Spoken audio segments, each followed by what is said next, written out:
Mama Maya Angelou taught us that we often delight in the beauty of the butterfly, but we rarely admit the changes that it has gone through to achieve that beauty.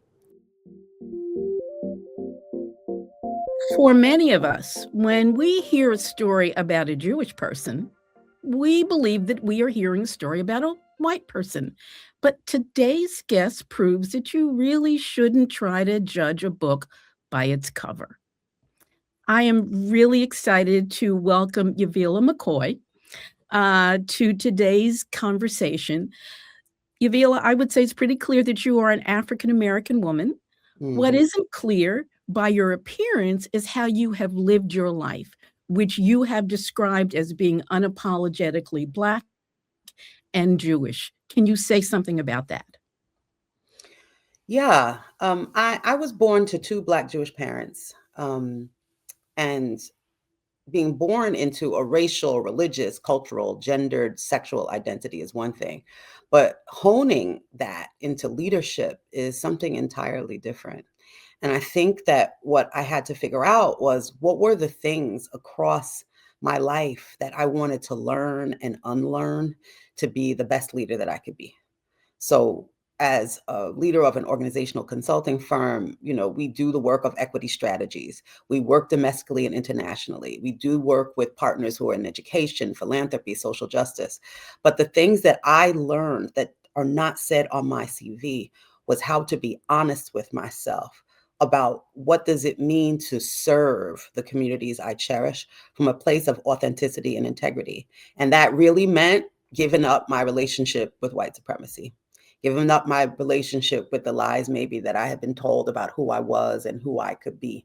One of them being that most Jews are white or that most Jews are of European heritage, when the truth is that if I were to snap my fingers and bring every Jew that exists across the globe into this room with us right now, we would look more like the United Nations than the United Nations itself.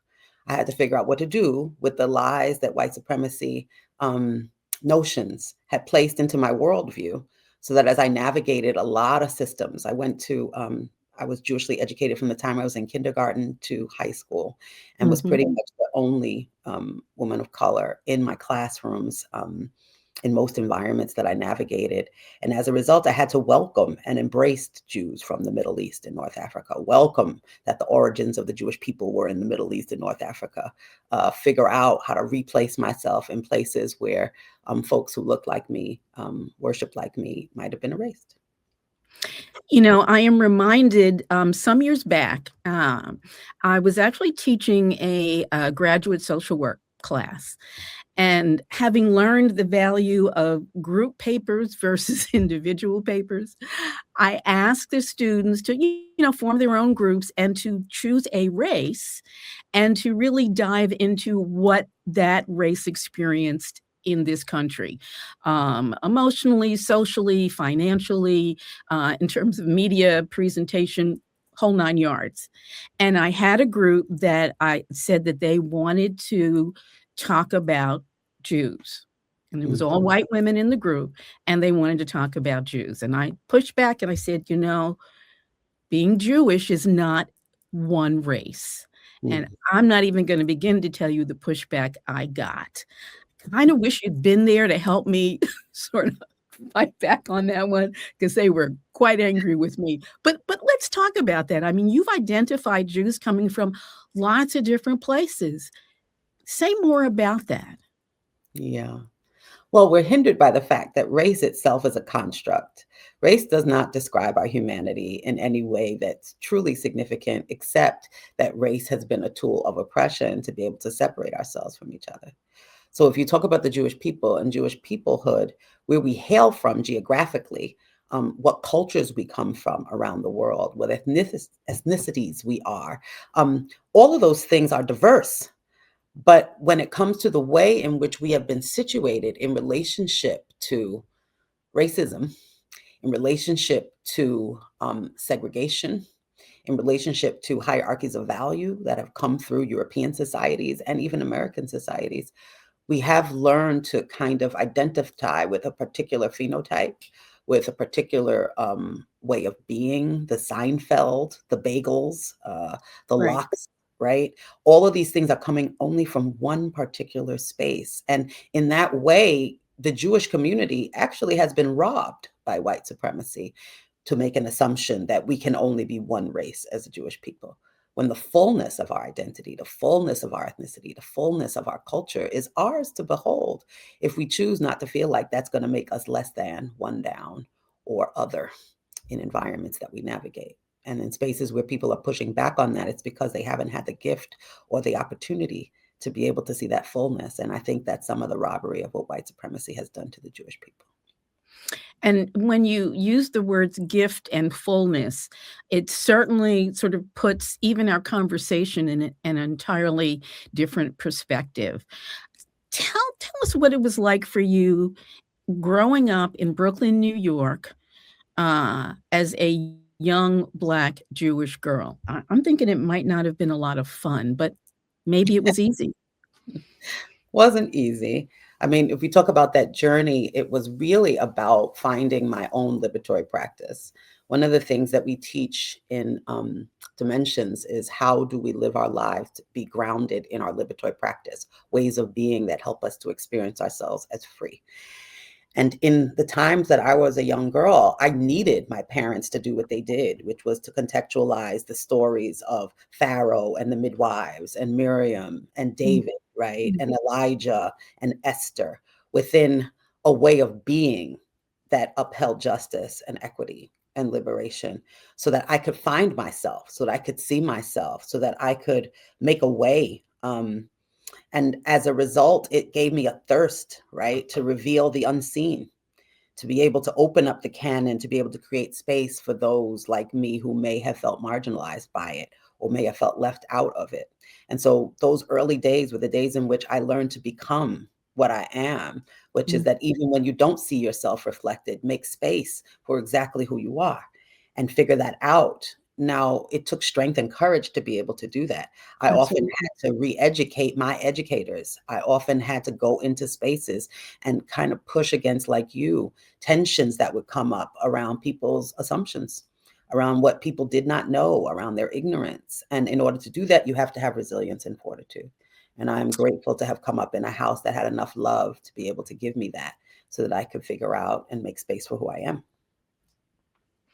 Folks, by now I am thinking that you are hearing things that are encouraging you to perhaps broaden your ways of thinking about things. And that really is what M.E.S.H is all about. So I am hoping that you will like, share, subscribe, and share today's conversation with those you care about. I want to go back to the conversation with Yavilah McCoy.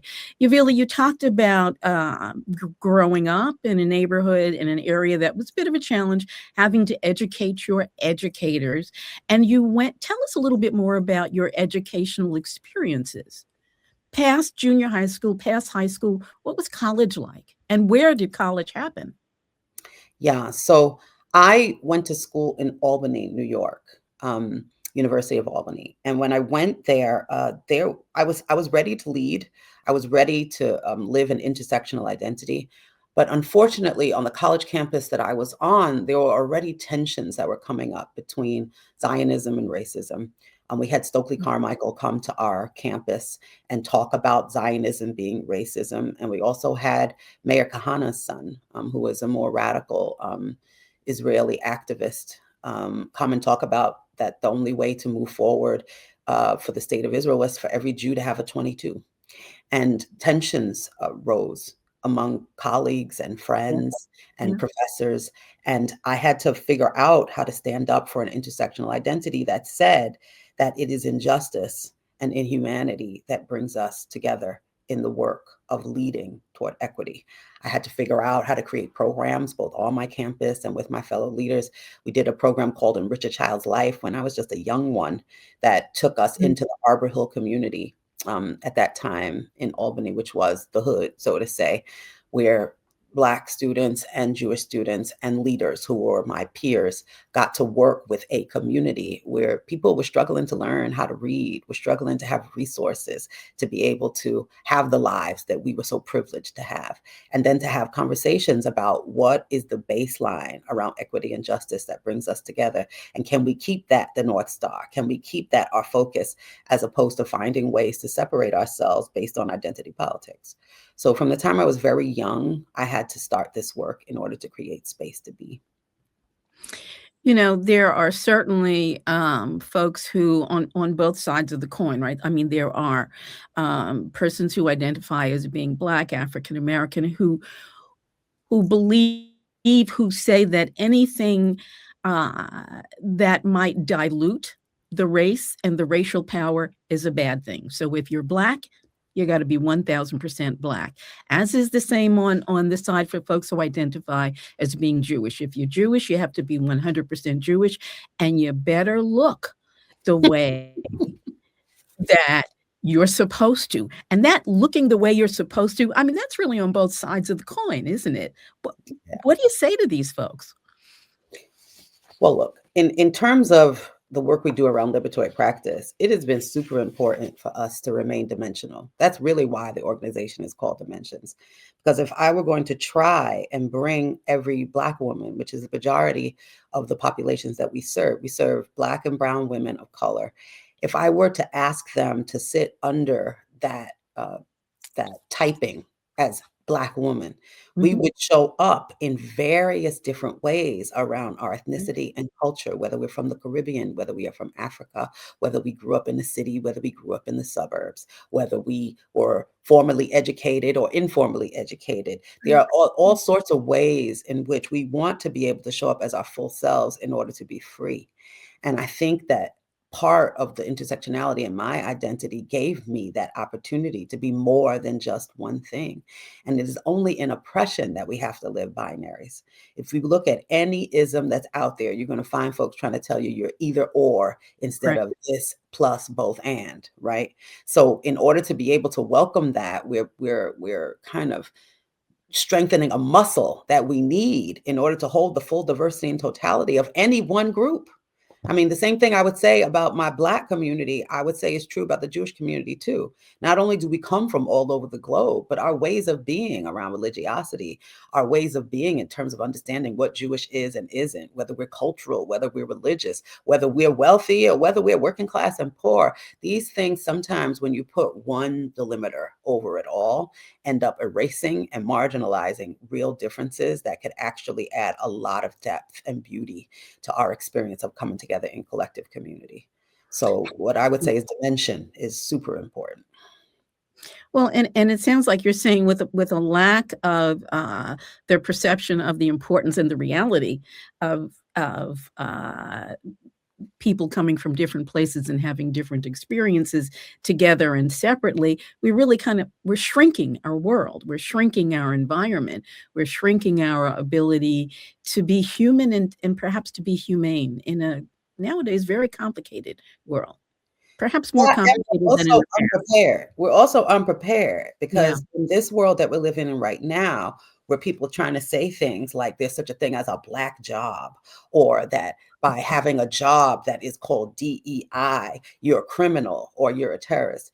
If you cannot hold dimension, and if you cannot tell the true story of our humanity that is behind the work we do, our humanity that is by why we choose to serve and to resource and to help folks to be able to experience deeper democracy, freedom, and equity in this country. If you can't tell that as a dimensional story, you're almost stepping into the slots that people are trying to put us in for the right, sake of oppressing us. So, right. dimensions and intersectionality and the ability to be able to speak to it not as a watered down prospect. This is what people mostly hate about when we say, well, are you Black or are you Jewish? Or what they're saying is, can you tell me a story that I can relate to that tells me you understand what it means to not be included, that you can understand what it means to not always have it the way you want it? And if you don't know what that story is, or you're telling yourself lies about that, I don't want you in front of me acting like I am you and you are me. So the listening The listening until we can tell our full story through and through becomes essential also toward us all getting free together. All of us, not some of us, not the ones who look the part, not the ones who speak the part, not the ones who come in the way that we're told you have to come in order to survive. No, not those. All of us. And in order to hold all of us, you need dimension. Yavilah, you've mentioned your organization, Dimensions Consulting, and we're going to talk about that in another conversation. But before we go today, for those people who want to know more about being Black and being Jewish, who are Black and Jewish themselves and perhaps are feeling isolated, for those who are white and Jewish and think, sort of scratching their head, what are some resources you can offer? One of the things is that, I think Jews of color, Black Jews specifically, need to be in choice around their activism. The thing that I'm telling everyone right now is that we've already paid our check. It has been cashed and through the bank twice. If you ask me, in terms of the investment that people of color have made to trying to get this moment of justice and freedom, that is our legacy, right? It is our inheritance to get that true in this moment. We've done a lot of that work. So what I would like to see is people live into choice around what they have energy and capacity to do and what they do not. Just because you are living from a space of an intersectional identity does not mean you have to be the one to pick up the banner and be at the front of anything right now. Mostly, I would say, is what's important is self-care and collective care. Figuring out what are the things we need to do to care for ourselves. Figuring out when you hear something that sounds untrue, how you can take a look at it and see a Judaism that actually will hold you instead of being marginalized by it. When you hear folks in Minnesota crying out against what they are saying is a Gestapo occupation, murder and violence that's reminiscing the Holocaust. When you see that, can you hear your own tradition as a Black person, as a person of color, as a person who is not white? Can you hear love your neighbor? Can you hear I am my brother's keeper? Can you hear the Torah teaching us that, v'ahavta l'reacha kamocha ze kadma laTorah? In Hebrew, that means the love your neighbor as yourself comes before every aspect of the Torah that we could observe. Can you hear the things in the tradition that bolster you, that help you to feel strong, and that help you to ground and center yourself in this moment? I also am telling folks that you need to be in liberatory practice. This means that you need to move beyond the eloquent words that people want to say, the quotes and quips that people want to make around a constitution, all of these things, and start with what is true for me and mine. How does how we live every day allow us to tell the story of what we believe to be true and how we care for ourselves and how we live with others to be a true and authentic manifestation of what it means to be a Jew? Focus in on that, not necessarily on doing it as a Jew of color, but being the kind of Jew that stands for justice and humanity because you are who you are. When it comes to Israel, Gaza, that's been a lightning rod that's come to our community. People see injustice and want to speak to that injustice and then are accused of being anti-Semitic when they do. And the relationships are being lost right and left around people not knowing how to speak to a cause that has hope for collective community, collective humanity, a collective understanding of what inhumanity is and how we will not abide for it. So what does that look like for you as well when it comes to not creating additional categories of us and them? I'm going to close with a little story that happened to me just last week. I was with a woman that does my hair. She cuts my hair beautifully. Hopefully it still looks all right, but she cut my hair last week. And she was telling me a story about a fellow African who came to the country, was sent to the country by her husband, 9 months pregnant. And she got off the plane essentially with nothing, came into the community and ended up in a shelter because the family said, look, we don't have anything. We can't help you, that the husband sent her to. You're going to have to make it on your own. And so she ends up leaving from the shelter, going to the hospital, and then having to come back to the shelter with a newborn. And when I heard this story, the hair stood up on my arm. And I said, there's no reason why anybody should come to this land of opportunity and experience a newborn being sick in a shelter as their welcome. So I went out, I left my appointment and I went out to the stores and I bought some things for the woman. She said she didn't have clothes, she didn't have food. I bought some clothes, Huh. I bought some Pampers, I bought these different things. But as I'm going to collect these things, I'm going into stores where I'm meeting some of my Jewish colleagues. And they're asking me, well, is this for you? And I said, no. And I told them the story of the woman. And they were like, oh, we want to be a part of that. Tell us how we can help. Maybe there's this. And you said she's tall. Maybe there's this. Maybe it's that. And I leave and I say, oh, thank you so much for lifting up our tradition and being part of the mitzvah of taking care of the stranger, the good deed of taking care of the stranger. And they said, oh, thank you so much. And then one of the women says to me, you know, I'm doing the same thing for the people in Ukraine. You see this box over here by the register? I'm packing all these things for my people in Ukraine because they've been experiencing war for the past 4 years and they don't have clothes and they don't have this and they don't have that. And then she says, and you would think with all the ways that the Jewish people are suffering right now, that people wouldn't accuse us of not taking care of the Palestinians. And so I looked at her and I said, I want to live in a world where both the Ukrainians and the Palestinians are well taken care of. So here's a little extra money for the Ukrainians. And I want you to also keep thinking about the Palestinians if you can, because they need things too. So the woman who was doing my hair, when she closed her story to me, she said, you know, I'm a Muslim and I don't understand how a family could not take care of its family. But I send money all the time to the Palestinian community because I don't want them to have to come through Ramadan or come through the holidays and not be able to observe. And when I came home, I held both of these stories, Pamela. I said, what is it about deep care and desire, right, to uphold humanity that causes us to do good, but still hold on to our blind spots? Still hold on to an us and them that says these are deserving of good, but Right. those are not. And it just made me mindful. To me, that is what the best of intersectionality helps you to do. It helps you to listen closely, to hear things sometimes that feel good, and sometimes things that make you go, but to stay in it regardless, right? To Yes, stay in it absolutely. regardless so we can uphold the care between us. Yavilah McCoy, I have to thank you so much for joining us today on this edition of M.E.S.H. And I know you're going to be back with us very shortly, so I am delightful about that. And folks, I want to thank you for joining me today on this edition of M.E.S.H. I'm hoping that you will like, subscribe, share today's conversation, and I look forward to seeing you next week. You take care.